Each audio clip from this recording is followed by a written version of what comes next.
Welcome to Thinkin, a podcast series by Kautilya School of Public Policy. Hello and welcome to yet another exciting of our very own podcast, Kautilya Thinking. Before I introduce our special guest for today, I'd love for you to take a seat, sit back, relax, and enjoy this. And please do share this with your friends and family. Like, share, and subscribe. All right then, our special guest for today is Professor Gary Dexter. Gary, it's such a pleasure to have you. Thank you very much. Professor Gary Dexter is a renowned psychologist, management consultant, executive coach with over 4 decades of experience in leadership and development and organizational dynamics. Gary is also former professor at the Stanford School of Business, where interpersonal dynamics, popularly known as the Touchy Feely course, is and also happens to be the most selected elective. I must tell you, it's just been a blessing in disguise for all Cautilians of cohort 21 to 25 to have an opportunity to be part of such a decorated and sought after course. Wonderful. So, ladies and gentlemen, welcome to Kautilya School of Public Policy. We are witnessing a once in a lifetime event. Gary asks Gary. So, the first question, Gary. You always ask this question, but I'm going to flip the conventions like how they flip burgers. How are you feeling today? Well, I'm feeling two things, kind of different things. Like I'm feeling very sad about leaving because I've made such a connection with people here. And I feel touched to see the deep work that people have done. And I'm also happy to go home. I get to see my family, take a rest. So I feel grateful, happy, sad. I think if it was within our ability, we'd never let Gary and his team go back to the US. But thank you so much for taking your time out, Gary. Absolutely. And the facilitators have been absolutely phenomenal in the way that you have influenced us. And also, we see ourselves as much more sprouted and seasoned individuals than we were before. Thank you for that. That's wonderful. So, obviously, we are almost every single time involved and engaged in professional conversations. But I would like to ask, what's something that's lesser known about you, and something that you enjoy doing in Something your less free time? known about me, Yes. like an interest. Absolutely. Yeah, so I was just actually talking with some folks about this at lunch. I have a great interest in contemporary art, especially in meeting young artists and to understand what their work's about. I find that art really speaks to this moment, and I feel enriched. I feel informed when I meet artists and see their work. All right. It's been an absolutely life-changing experience, and I think I speak for myself, but then I've also heard unanimously from the cohort as well that it's been a life-changing experience for most of them as well. But really, how was this experience for you, particularly coming down to Kautilya and also in the larger context, India? Yeah, well, I love coming back to India. I think there was a real sense, though, that when Badran and I were talking about putting this course together, there was some risk, like we hoped it would go well. We weren't sure that it would go well. So I think there was some uncertainty. I think I spent more time planning and really trying to think of each piece that I was doing to make sure that it would hopefully be connecting. So although I'm very familiar with this material, I really wanted to go well here. So what was a great relief to me was really from the very first class was meeting all of you and seeing the response. I've very much enjoyed the time now that I'm actually here on the ground, eating Indian food, which we love, and meeting all of you. Considering the fact that all of us are spread out throughout India, how has your Indian experience been through all of us? Yeah, well, I really appreciate that about the school here, that you are such a diverse group and that you've brought people from different parts of the country. And this is one of the things that we asked ourselves is like, will people be kind of equally open to this? And I would say, yes, people are equally open to this. There's something just very human about getting more in touch with ourselves, using some vulnerability, a little bit of vulnerability to maybe speak more clearly to the present moment, to seek to connect with other people. And then as that intent becomes clear, to see the relationship bond that's formed. And I think that it seemed to work equally well across people from different backgrounds. Right, Gary. When you mentioned uncertainty, the thought that comes to my mind was before the course, when we even enrolled and we were being oriented about it, we weren't aware of the fact that there's going to be a retreat outside of campus. And when it was told to us that it was going to be outside of campus, it came off as a pleasant surprise. And Ah, I think our faces lit up because we got to go outside. I wanted to ask, how is it any different if, say, for example, if we had a retreat or a similar exercise, if we had this in Cortelia within the campus, as opposed to having it at Leonia, which is outside? yeah. Well, again, I think we have Bharat to thank for this because I spoke to him at Stanford when he had this class. He thought the retreat experience was really central, so he wanted you all to have that experience. And I think what is different is that just by getting away from the usual cues and all the busyness that's here on campus that we associate with every day, I think there's more of a chance to maybe sink into our feelings, to feel a bit more relaxed, and therefore just that much easier to learn together. Right. That's quite insightful. And I wanted to ask, what is the most outstanding element of this Indian experience, rather, for you? Hmm. Uh, so I talked, frequently with the facilitators. These are, people from outside of India that I brought with me, people I've worked with at Stanford, and they work with you the first night. So they came together. We had some dinner the first night, and they said, "We're so surprised how open everyone is.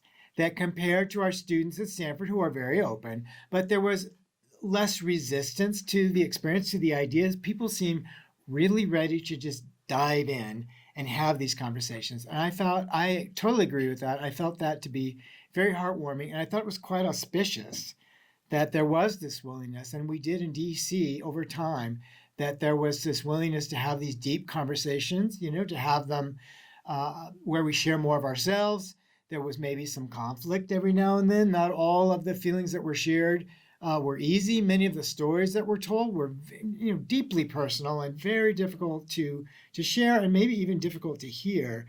And yet, I think there was a certain camaraderie that was really built in the groups by people's willingness to just go with it and not to resist or overthink it, but just to be present with the rest of us. Right.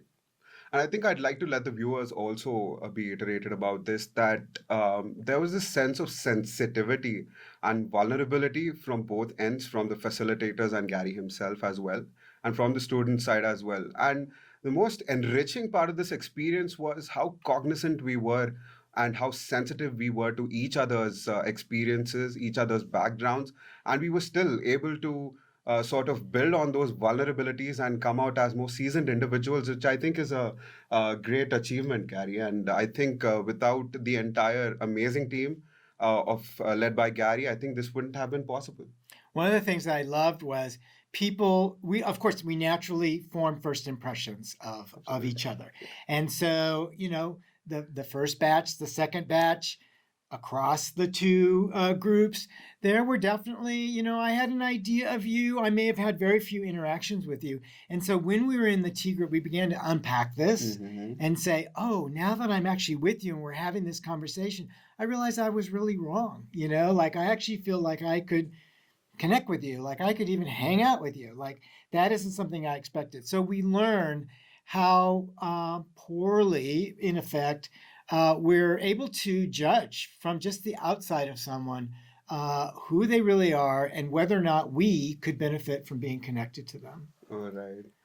I don't want to shower you with further questions. I'd love for you to ask Oh, me. good. So I want to shower you with some questions. So, what Absolutely. was the best part of the course for you, and what was the most challenging aspect of the course for you?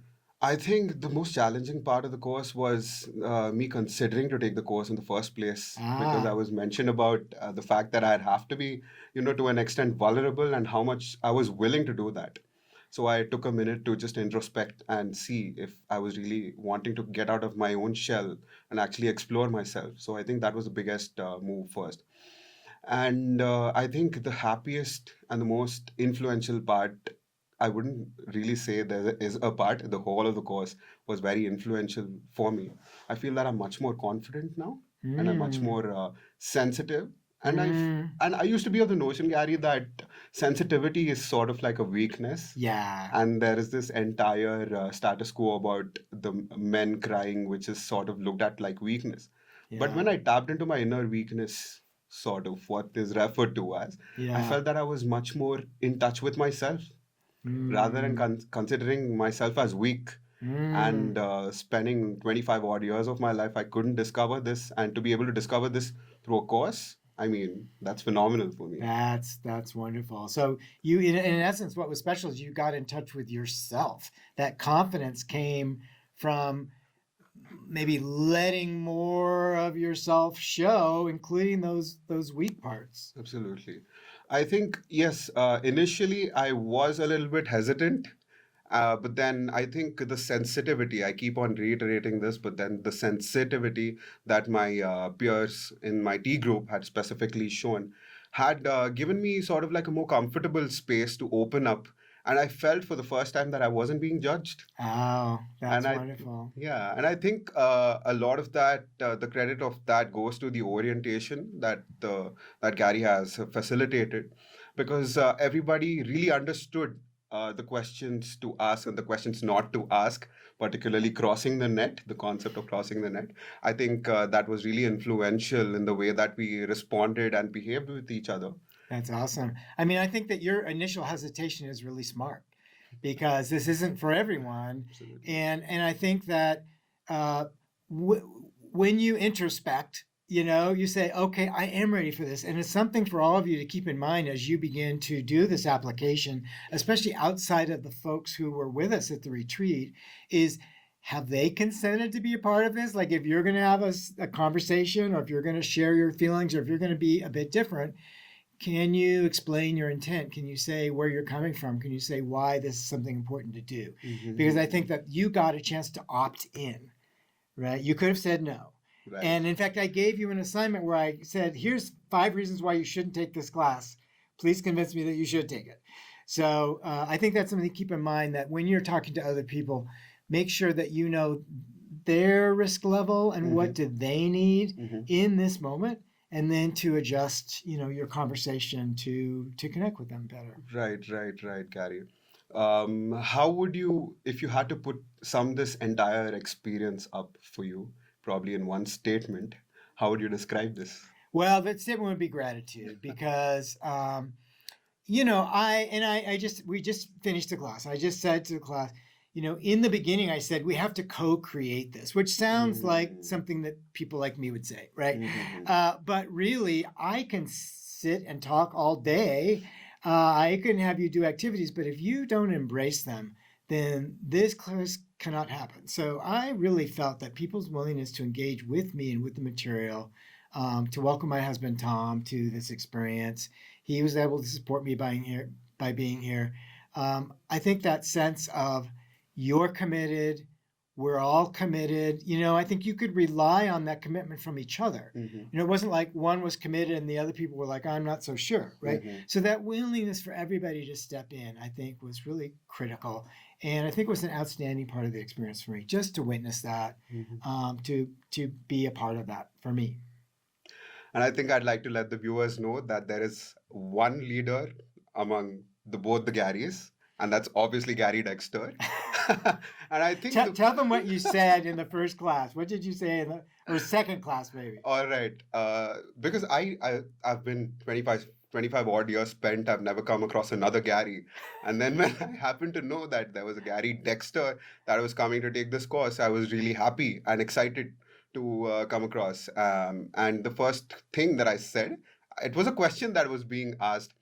And instead of answering the question, I introduced saying that this is the moment that I've been waiting for my entire life. Hi, Gary. This is Gary. So that I think I would say that it's the highlight of my life. It was the most beautiful experience, and especially the way that Gary reacted. Oh my God, it was just this. I think it was such a beautiful experience for me. It was so heartwarming, and it was you being yourself, right? Which is Absolutely. that's the gift to me. That's the gift to me. I think another thing that comes to my head when Gary says being oneself, being yourself, I think is the very essence of your leadership, Gary, that I wanted to actually appreciate you on is that Gary leads by example. And the very important facet of his leadership, I would like to mention, this is something that I picked up even as we went through the course, that you were cognizant. Even though you knew that you were the one that was supposed to take the lead here, but then it most often felt that it wasn't that you were leading from the front, you were leading from the back. You were able to just, guide us through, but also be able to lift us up in case we happen to falter with your, say, corrections, or probably your guidances, or probably some advice, or the entire outline of the course is, I think personally, it felt like it was shaped in a way that everyone was moving in one flow and headed towards a goal. I think that is very important, that we know where we're headed. I think that's a great trait. Oh, that's wonderful. And I think we mentioned GTOM's president, Bharat, and I think he came and visited with us with another alum from Stanford, and I thought that the way they shared with all of you was such beautiful modeling. I thought they were very modest. I thought they were very honest. I thought they were very caring. I don't think they held back. Like, what's the part you didn't like, or what did you worry about, or why has this made any difference? Because why would you put yourself through this if there isn't something out there that's going to make it worthwhile? And I think their willingness to share with you in such a generous way, I think I could just see the room relax. Because it's one thing for me to say it, but I think for other Indians to say it, and people that you know and respect, I thought that was a really good kickoff for them. Gary, through the lens of interpersonal makes the Touchy Feely course, what is one message that you would like to extend to all our viewers who aren't part of the institution but would love to be part of this course at some point in their life? What is that one message that you would like to send out into the world? Yeah, well, I think that one message is that when we pay attention to our feelings and when we consider the possibility, just the possibility, that sharing them might help us connect to others, I think there's kind of a magical path that opens because there's some vulnerability in sharing my feeling with you. It's really a gift.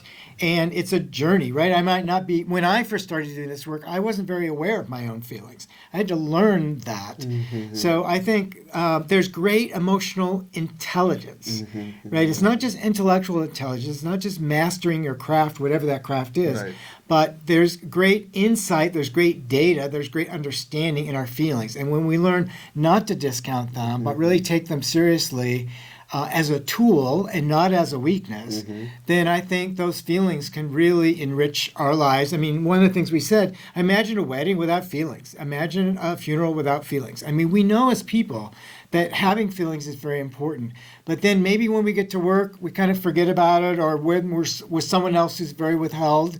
And of course, it's always important to be appropriate to the context, and to fit in, no doubt, but to take a little bit of a risk, share, understanding your feelings, sharing those feelings. I think that's a great place to start. Right. Even as we speak, Gary, I feel this sense of warmth. I feel the sense of belongingness. And I feel, wonderful. Yes, and I feel that this, if I had to say that there is a unanimous vote as to what is that one feeling that we ask after each session, if I had to ask one vote as to what are you feeling to the entire cohort, I think it would be a unanimous sense of belongingness that we have towards you and towards the facilitators. I think we wouldn't have it otherwise. I think this has just been a special experience. So, Gary, thank you so much for joining us today. It's been an absolute pleasure to be able to interact with you. And rooting from what I said about belongingness, I would like to edit the Indian pledge, which says that India is my country. All Indians are my brothers and sisters. I would like to slightly edit that. I would say is that India is our country. All Indians are your brothers and sisters. And we as Indians, we believe in Vasudhaiva Kutumbakam, which means the world is one family, and you are our family. Thank you. And we look forward and hope to see you soon again in physical capacity. I know we are having a November Zoom session, but sometime I hope we see you soon here on campus with us. And wishing you and everyone all the best for what's about to come. Until next time, thank you for joining us. This has been Gary Matthews interviewing Gary Dexter.